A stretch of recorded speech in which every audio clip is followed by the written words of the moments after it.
The goal is to actually distinguish the noise from the insightful signal, which is the merge of the attention economy and the capital involvement in one. It could also be human resource capital, so you might have developers that can contribute in a meaningful way. So you're rewarding loyalty and conviction rather than just attention. Fronting my own capital, that should be highest signal, and then you can make your decisions based off that. So we are super excited to actually start this new wave of attention capital markets to solve this problem. The true believers will finally be able to be recognized and rewarded for that. If you bring value, you deserve access.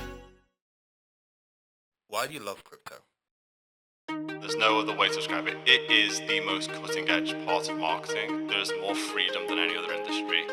And that makes work not feel so much like work. It makes it feel like just another great part of your life that helps like shape who you are and why you're doing what you're doing.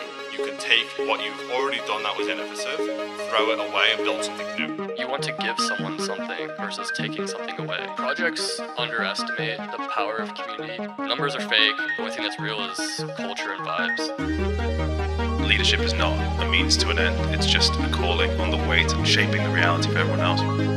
What are you cost signaling? How have you done the hard things to show that you've done the hard things? If you have a cool identity as a brand or anything, and you stick to what your guns are, then eventually it's going to work.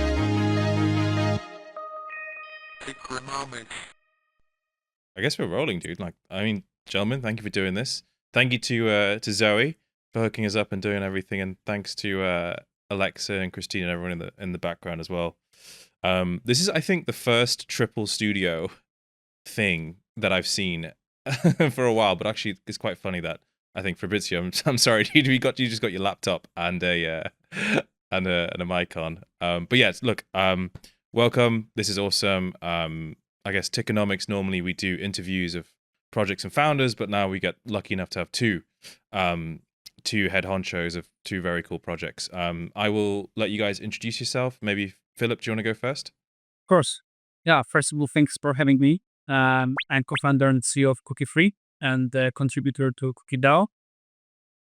We are building cool stuff in the crypto space, starting from the data analysis and user-based analysis for the businesses, then shifting to more go-to-market strategies and campaigns, and the whole attention economy of snaps and upcoming new things that you'd love to discuss today.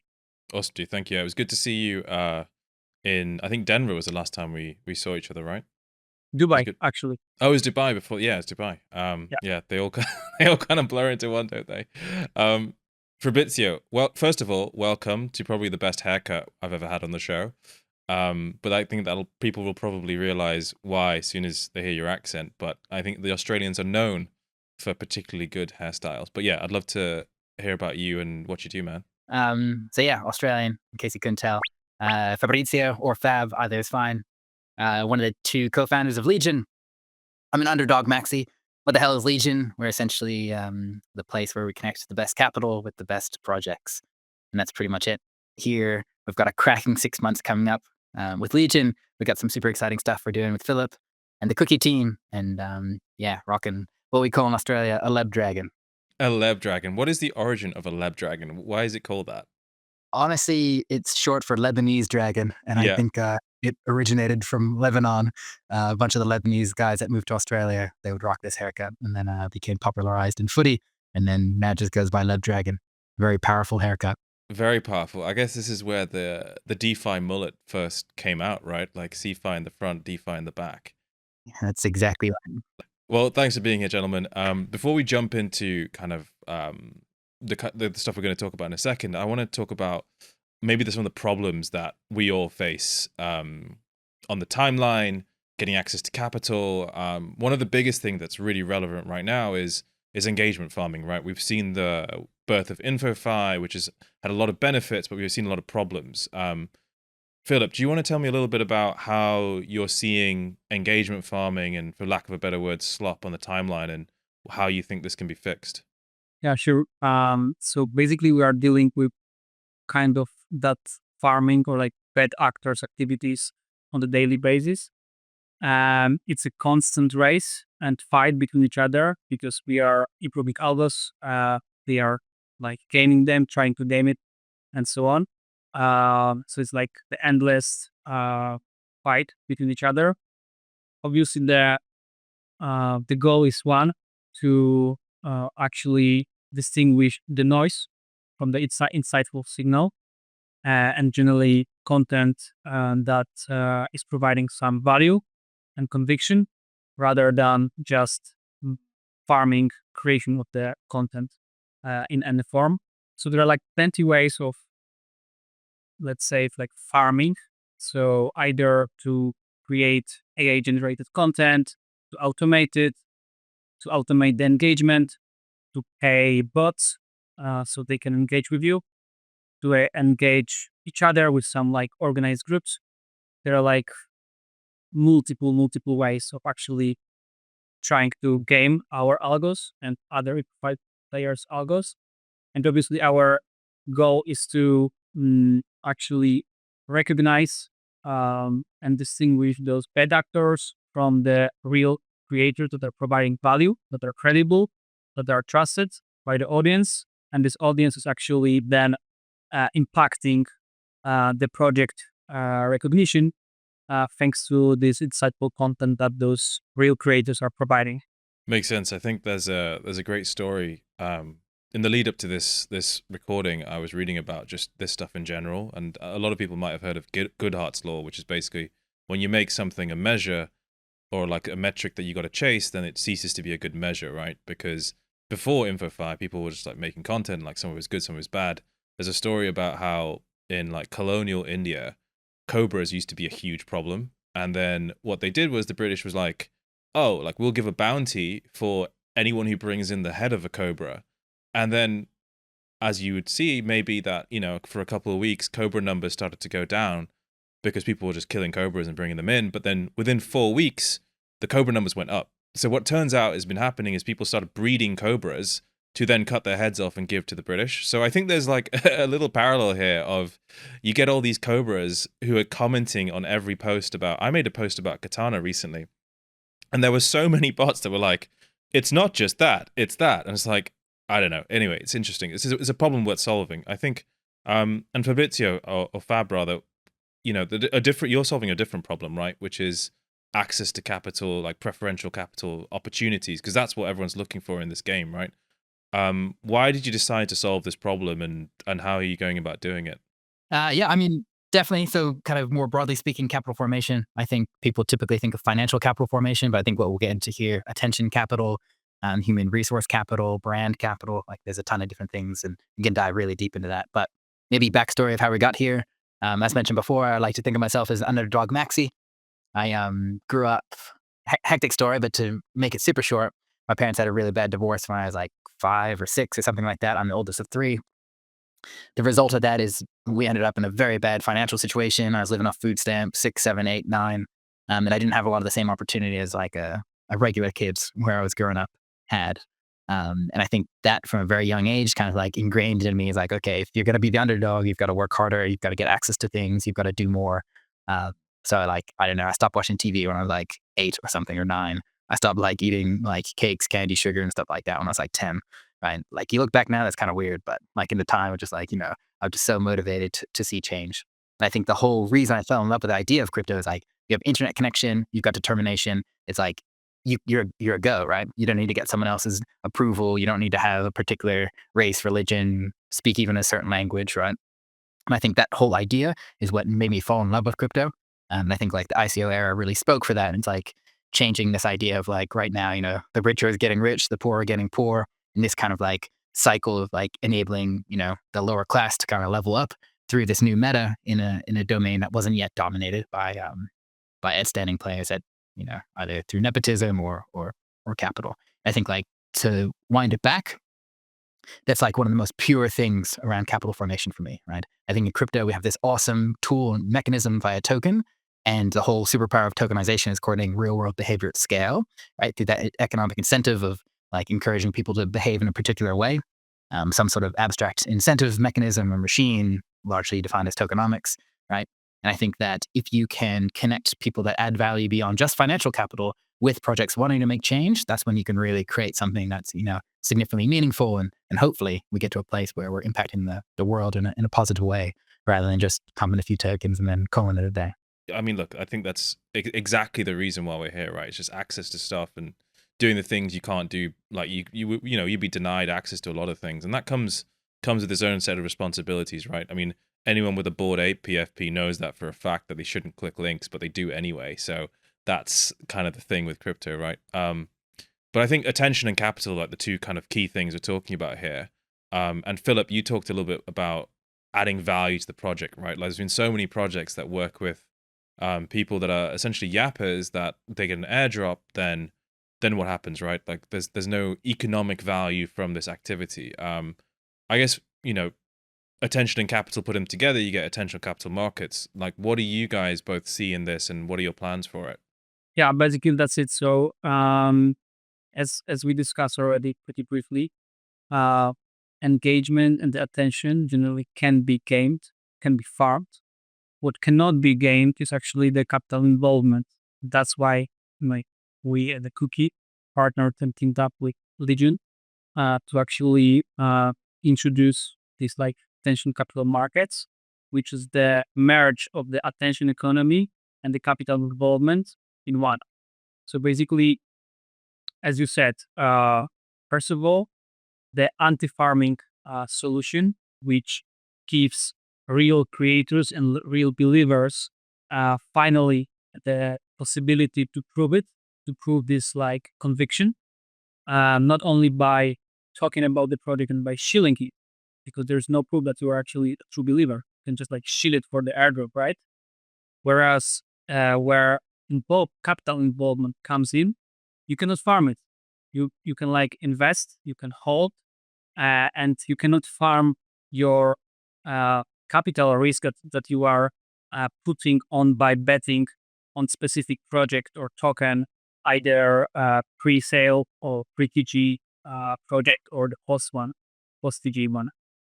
So this is why we came up together with Legion to actually introduce this ACM, as we call it, attention capital markets. So we are combining Cookie product tech and Legion product tech to introduce one co-branded solution that enables real believers to prove the conviction by proving they are investing in something, and then they are rewarded for that based on the investment and the attention they are bringing to the project. In simple words. I understand. And Fab, what was it like putting this together? What was the process of, when you and Filip were speaking, and the rest of the Cookie team and your team? How did this idea come about?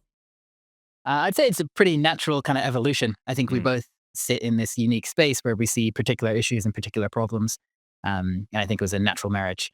I've been always super bullish on the Cookie team. I think they ship well. I actually flew over to meet him in person, and we kind of had a full day jam on what this potentially could look like. And I think to kind of reinforce the ideas that Filip was talking about, I can not match the Cobra story, but on the similar vein, one of my friends is a really good doctor.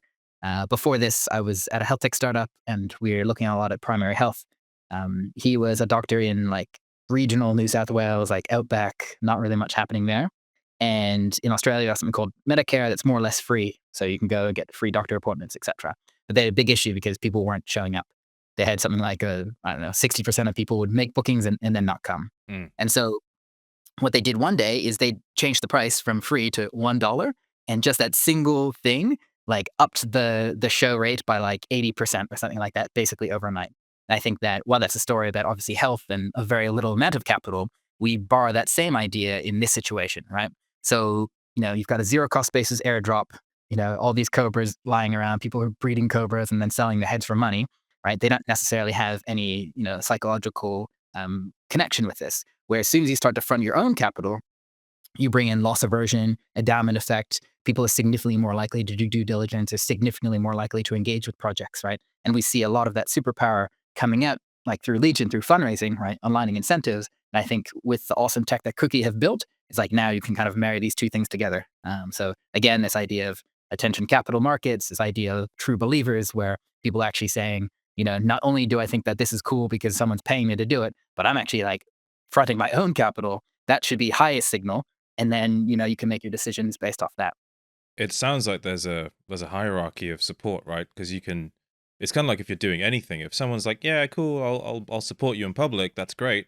But then when it comes down to it, putting your money where your mouth is probably the most important thing. So in practice, how do you see this working? Let's say me as an investor, relatively unsophisticated, I see a project on this new platform. Like, what do I do? How do I get involved?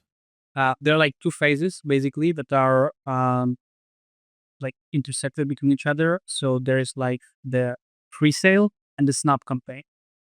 And it obviously depends on the particular case, but starting from the first campaign, the first project that we'll launch together with us, it will take place in the order of snap to invest and then invest to snap actually. So first of all, the snappers, so the people that are bringing attention to the specific project that is running this campaign with us, will be bringing this attention. And then as a reward to the top snappers, they will be eligible to invest. So they will get a white slot, potentially some more attractive terms on the investment, depending on the specific case. So first of all, they will be eligible to invest in this like very exclusive sale or something. And then based on the action within the Legion platform, so the pre-sale, then they will be rewarded with the boost to their snaps in the snap campaign that will continue after the pre-sale, up to the TGE. So they will have this like two win situations where by providing the content about the specific projects, you are getting an eligibility to invest, maybe on more attractive terms than others. And then vice versa, by putting your money where your mouth is actually, you are getting boosted in terms of the snaps you are collecting based on that. Because if you are talking about specific project that is a super great project and you are believing in, but you didn't invest, even if you had a chance to do so, then I wouldn't say you are more credible than the people that actually invested and are risking their own capital on that, right? And that's why we came up with this like merge. And I think just to add on to that, right, it's a super powerful flywheel you can create where if you have people like a project looking to have value added to it, if they have investors or incentive aligned people that are adding value, then that looks better on the project. Then the project can outperform, get more reach. That looks better for the investors. I think you can create this super positive flywheel.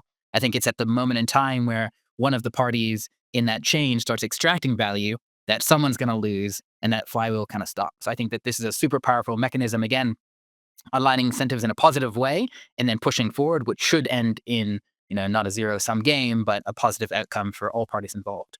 I think the second thing worth adding to this as well is like a lot of this happens today, right? Where you'll have early stage projects, they'll pull together kind of like a specific angel round just because they might know someone or someone has a lot of followers, you'll do a KOL round, right?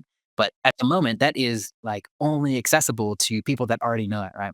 And I think this, thing that we're doing together with Cookie, it democratizes access to that. So it's like you don't need to have some particular KOL like name, or you don't need to have X amount of followers, or you don't need to know whoever is organizing this round.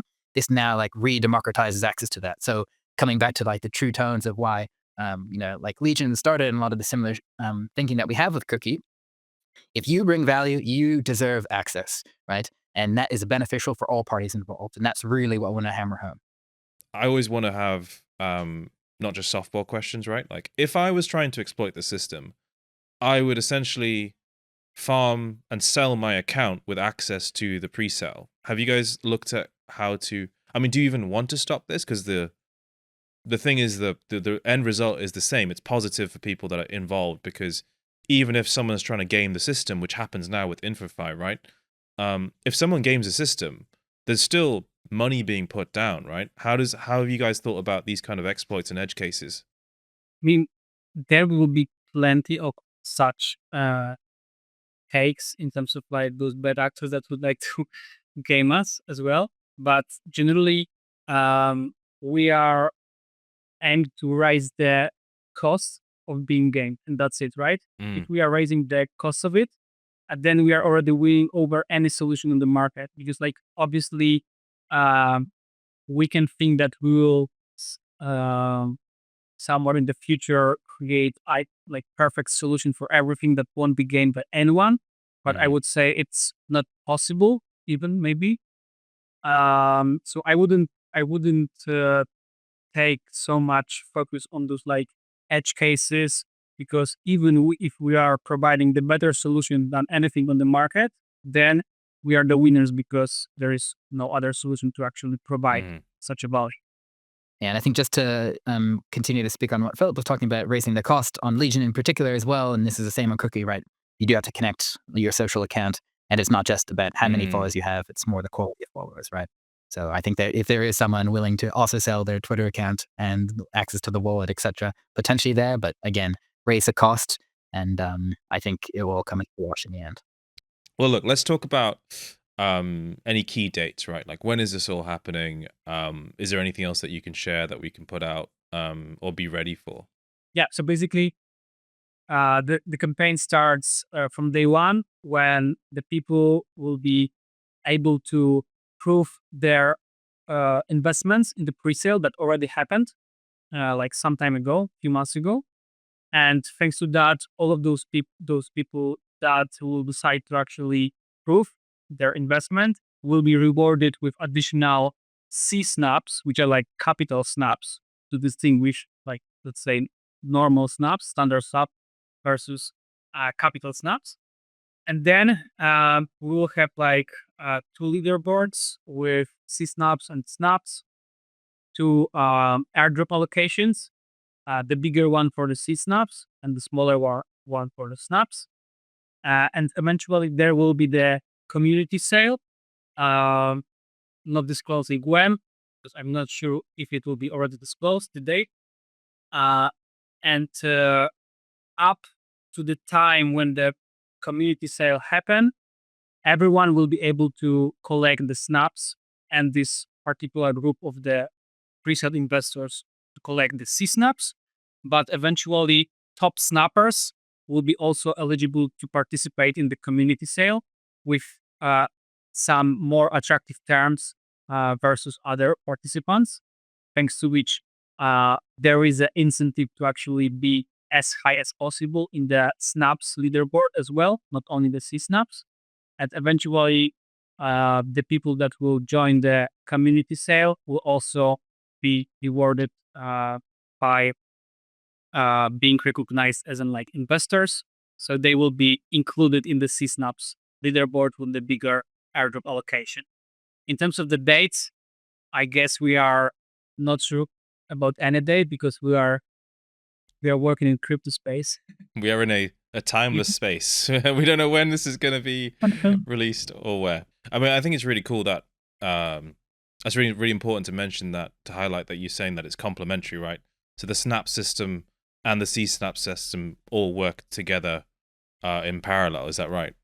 Yeah, exactly. And the capital involvement and the attention like influence each other. So the bigger bet you take on specific project, and the more value you bring, the more attention you bring to it in terms of content creation. This is how you are winning the game that we actually designed. Do you see any, like, I guess, any far-reaching consequences of this, or like how this could change the wider sphere of investing in general? Because this makes sense for pretty much any kind of anyone raising money for anything. This would be extremely useful, even at a much smaller scale or even a much larger scale. Do you see this, any further applications of this beyond what we're starting with now? I think I can probably chime into that. I'll put this fake microphone to the right here. But yeah, I would say that, I mean, just immediately off the bat, I think we're going to probably normalize this. That becomes a standard of market and raising of capital. I think, to be honest, a lot of people have always really wanted to do this, but we haven't really been in a tech ability or capability to be able to execute on this now. And I think this is where the amazing work that the Cookie team have done enables us to do this in a very powerful way. What Filip was describing before, right? That's very like, there's the pre-sale and you get access to it, etc. But there's also this like long tail of people that do like private investment rounds, right? Where I'm in probably far too many groups of investing where it's like, okay, we did the round, we did the announcement, and then not really anything's happening in this group for a long time. And then TG is coming, so now people can kind of ramp up. I think that this can be a very effective mechanism for engaging people throughout that period.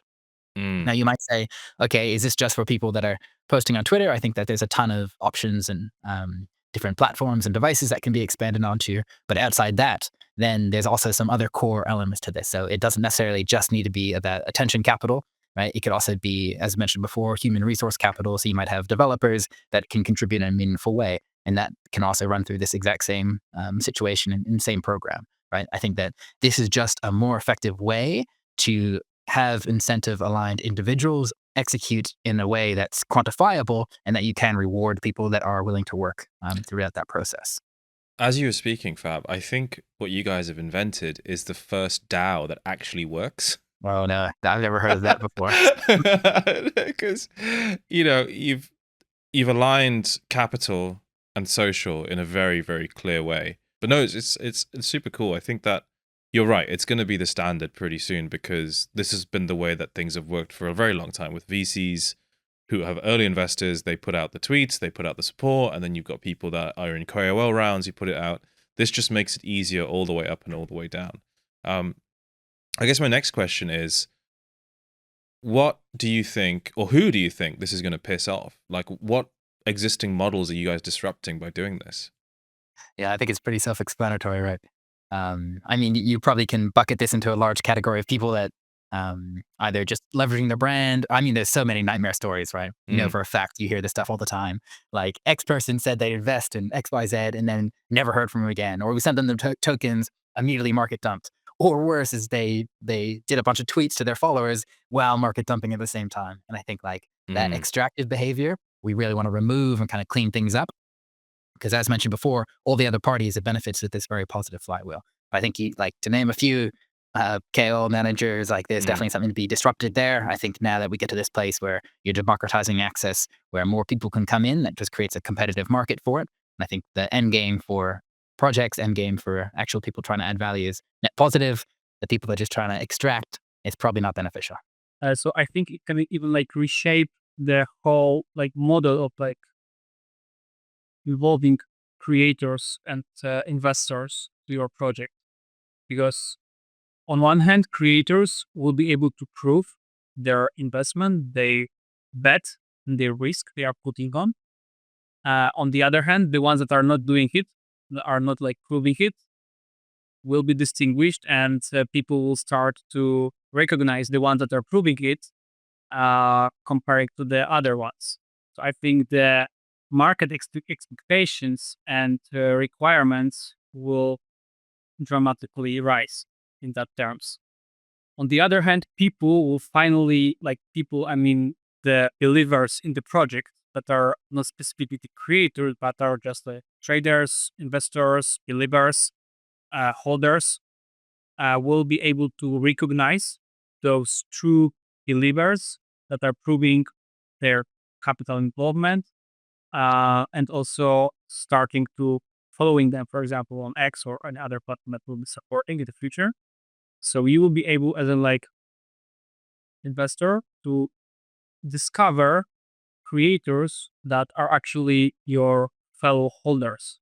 Finally, which I would say is quite revolutionary, because you will be able to discover the very small creators that are not having any reach right now, but maybe they are providing very insightful content because they did 7 days analysis about the project that you are already invested as well, or you are considering to invest, and they are sharing it on Twitter, but actually no one cares because they don't have a reach yet.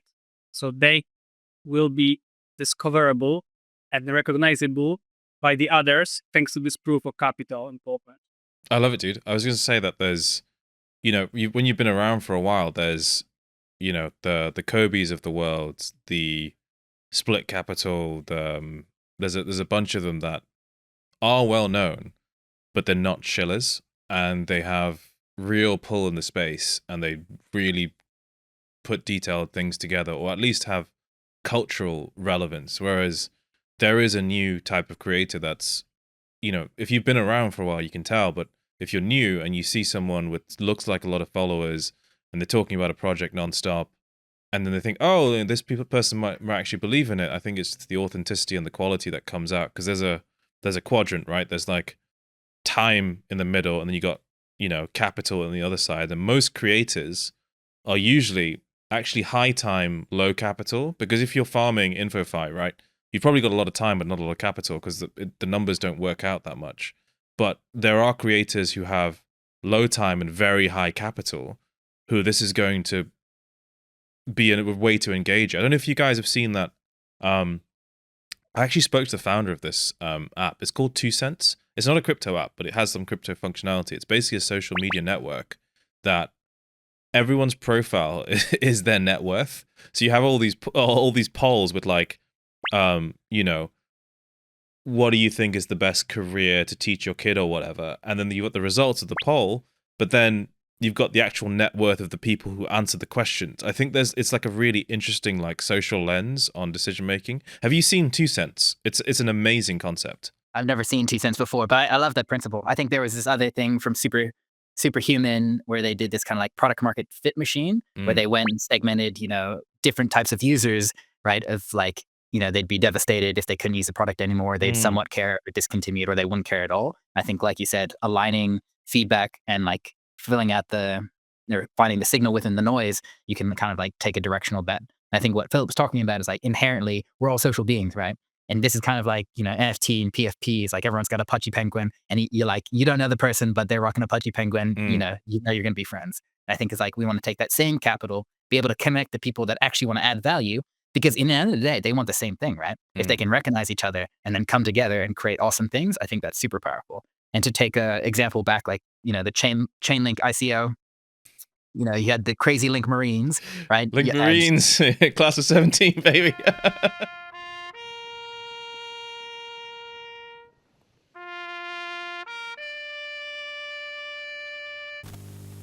You had Chainlink God come out of that, and they ended up hiring him. Obviously, he Yes. ended up like leading a lot of the marketing stuff. But like that's a prime example of someone that like came in, got involved, had buy-in, was super bullish on it, and everyone else is super bullish on it. I think you can create this like super positive flywheel. So again, nothing crazy, but this type of mechanism now takes people that want to connect with each other, recognizes who else is on the same mission, and then quantifies in a way that, you know, you can decide who's actually adding value. And then I think that adds a ton of value, especially for new people that are coming into the space. It's like everyone here has fronted their own capital. It's a high signal versus someone who just got paid some free tokens to shill this thing to me, right? From what you're saying, I think it's really cool is that people can find new groups. They can find new peoples, new tribes, because if you're unknown and then suddenly you come into Project X or whatever, and then you become the front runner and symbol of this project, you might become the next I guess lead of the Link Marines. Is that something that you see happening perhaps? Yes, definitely. This is how I see it, actually. And this is what I meant by like reshaping the whole space of like attention economy, because like new people will be discovered basically like through holders and through believers, which is beautiful. On the other hand, just think how a big deal it is for the project to recognize those guys, like the holders of your project.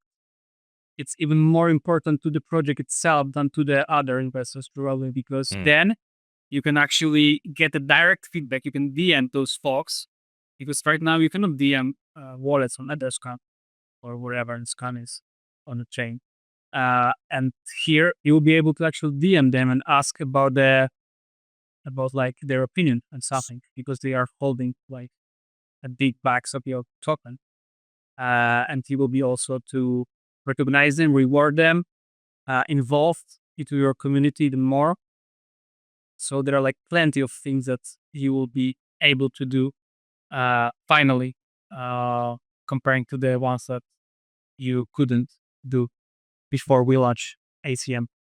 There's a lot of long tail, really interesting mechanics that can come out of this. Are you guys planning to have some kind of API? Like I'm thinking of, I don't know, like let's say a project has a game. I know games aren't super fashionable now, but I think that they'll come back into vogue as the market matures. But, you know, if you had a game that dynamically changed stats or something based on your social actions or your capital actions, I mean, this would be incredible. Do you have plans for an API? I'm always looking for API keys. Public API, maybe eventually. Yeah, I don't know. We'll chat to the team. Do you see any changes to the way that communities are run or people rewarded? I mean, we touched on it briefly, but how do you see it playing out? Yeah, I think I'll just chime in quickly here. I'd say it's the not sexy, not cool, not interesting thing to talk about. But I Mm. think a core value driver of this is actually the idea of disclosure, right? Mm. If you are fronting your own capital and you're making it known that you are fronting your own capital, right? That like disclosure within itself adds a level of transparency that builds trust, right? And you Mm. need trust to have a community. And I think it's just like there's so many dodgy games that people will play, especially in the meme coin game, right? Mm. I think like as soon as you have professionals coming in, professional marketers looking to pump something and exit, right? Then I think like people just got discouraged and disheartened, like don't want to play with it anymore. But I think like uncool, but bringing back some level of disclosure really actually brings back that idea of trust and can reinvigorate the idea of community. I think that meme coins made the gap between buy and sell so short that it just ruined the whole interaction between people of a community, so to speak. Because like in NFTs, at least you held it for like a couple of weeks at least. Like you had the decency to take me out for dinner first. We talk about the kind of the disclosure side and the kind of working for your bag side. What about people aren't dumping on other people's head side of things? Yeah, good question actually. So from what we are starting from is to just like provide very simple proof of holdings and proof of the pre-sale in terms of like what we are doing together with Legion. We're not like planning to go farther in terms of like tracking, and obviously it will only depend on the decision of the particular person to the consent of this person. So as you said, if the person will actually decide to disclose something, it will be the proof of very high credibility of this person. Mm. But we won't be forcing all of the others to do the same actually. It will be like always optional and always up to the people who will own the data that we are actually showing. And hopefully we can normalize it where if you're not disclosing, it's like, oh, why are you not disclosing? Right? Everyone else is kind of in that position. That'd be an ideal future state. But yeah, I think as Filip says, we're never in the position to be like, you need to dox yourself. You need to give up this information. Like, not what we're here for. Yeah, I agree. I mean, there's already tools like Arkham and Nansen and so many wallet watching tools, right? Like we don't need another one of those. What do you want to share with people who are watching this, perhaps, in the run up to launching this? Like, what is the key message you want to give them about this new release, Fab? This tied in with a lot of things is going to be this huge fundamental shift. And honestly, I'm mega excited. Like Filip knows, founders, we work more than we like to admit. And I think that this is kind of a step in the right direction. And I think we keep going ham on this, we'll get to a place where we can actually fix a lot of the market stuff, like you said, bring back community, etc. So I'd say keep your eyes peeled for, I mean, maybe this is released today, maybe it starts today. I don't know, get involved. Maybe it starts tomorrow or sometime soon. I would say jump in. It's worth reading up about, worth participating in, right? Even if anything, make a bit of history and kind of understand how everything works. And I think you'll find you end up staying. And what about you, Filip? Yeah, actually, well said. Well, I would say that the good information is that the true believers will finally be able to be recognized and rewarded for that proportionally, which wasn't the case so far. No one actually was able to deliver that. So we are super, super excited to actually start this like new wave of attention capital markets, which will finally maybe happen to solve this problem of being gamed by the creators or the farmers, and on the other hand, by the dumpers. So I just see very exciting experiment ahead, and we don't know how far we will go with it, and where we actually end up with it, in which form.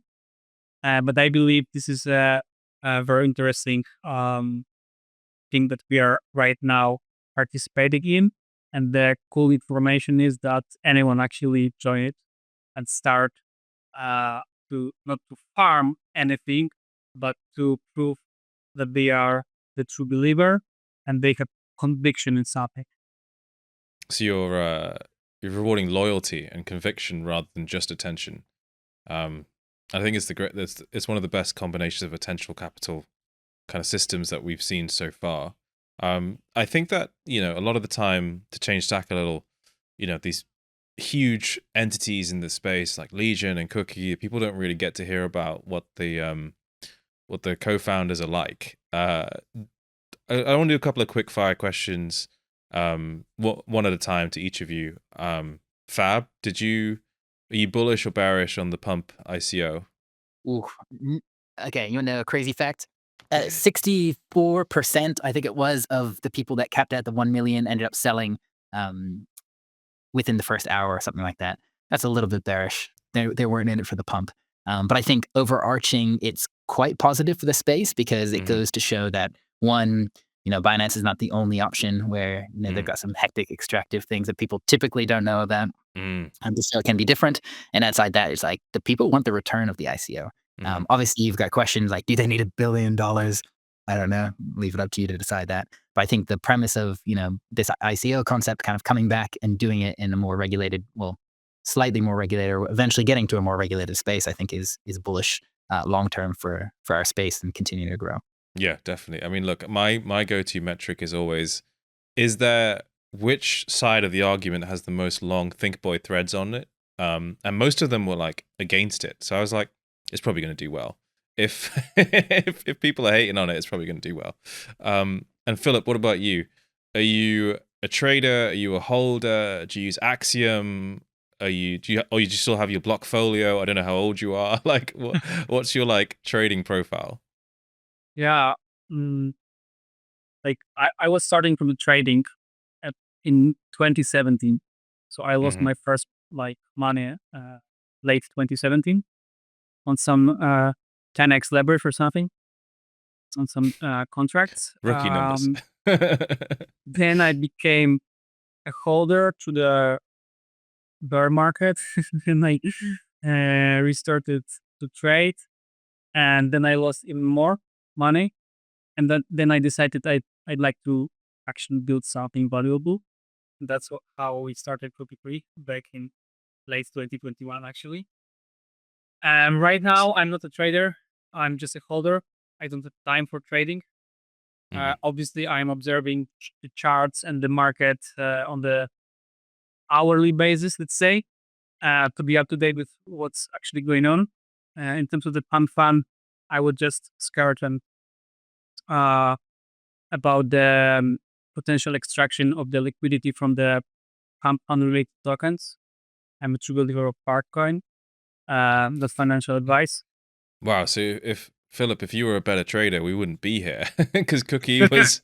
Yeah, that's actually true. I'm a very good trader. Amazing. And Fab, what about you? What was your first brush with this industry? I don't usually talk too much about this, but 2014, I was at uni and my housemates were buying illicit things off the dark web. So that was actually the first brush up. And then, it was essentially a payment vehicle. But not until like late-ish 2017, got back in the space for different reasons. And then, kind of like went full ham when we had DeFi summer. Obviously some pretty crazy stories there. Then lost, by the way, a ton of money in the Terra Luna crash. Did some retarded portfolio management and was like 95% exposed to everything Terra related. There seems to be a common trend here. Like a great founder has to be a bad trader. It seems like my first brush was actually in like 2012 because I used to do a lot of like RuneScape and World of Warcraft, like around the gold bots. Like the people that made those gold bots were always around kind of like computer crypto stuff. And again, the same as you, Fab. It was my housemates were trying to order things off the internet. And I had the bright idea of like, oh, that's pretty cheap. Maybe I'll get like 2 kilograms of delivered to my address in the UK. I was like, that's a great deal. That's cheaper than, let's just do it. And obviously at the time we were like impaired in the decision making. What ended up happening was I got a very polite letter from UK Customs saying, this parcel has arrived in your name. Customs are just taking a look at it. If you want to claim it, call this number. Like, obviously I did not claim the number, but then that was my first brush with the game. Well, look, I think it's been amazing hearing about this from the vision from both of you, because, you know, when I first read about it, like when we were talking about it in Telegram, I understood a little bit of what you're trying to do, but I think the idea of bringing back community, making it aligned, I think it's very much likely going to be a positive on the space for sure. I'm really excited to see what comes out. I think just to finish then, how can people find you on socials? How can they drop you a follow? Legion.cc, legion.cc on Twitter, legionactual.cc online, and I think you can find the rest stuff there.